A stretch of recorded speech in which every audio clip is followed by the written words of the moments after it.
Casque de vélo, check. Chaussures de sport, check. Tapis de sol, double check.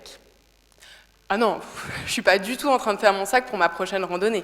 J'énumère des objets qui possèdent la même fonction. Être léger, tout en étant capable d'atténuer une force importante lors d'un choc. Cette fonction est recherchée pour la protection des personnes et des biens.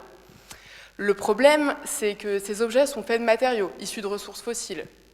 La question d'une alternative plus durable se pose donc.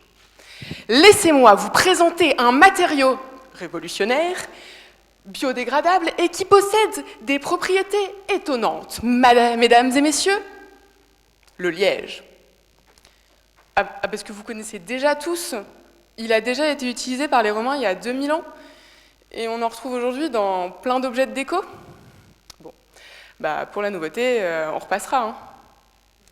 Mais ce matériau, qu'on croit rudimentaire, peut vous sauver la vie, grâce à sa capacité naturelle à se déformer lors d'un choc. Et c'est ce comportement que j'étudie dans ma thèse. Pour le comprendre, il faut observer le liège avec un microscope et zoomer, beaucoup zoomer, jusqu'à observer sa structure alvéolaire. Lors d'un choc, les parois vont s'écrouler. Et ce sont ces déformations microscopiques qui permettent d'atténuer la violence du choc et de nous protéger. Pas mal, hein, pour un bouchon de vin.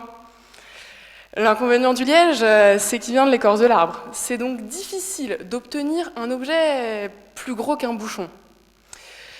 Et si on assemblait ensemble des morceaux de liège avec d'autres matériaux pour obtenir un composite à base de liège?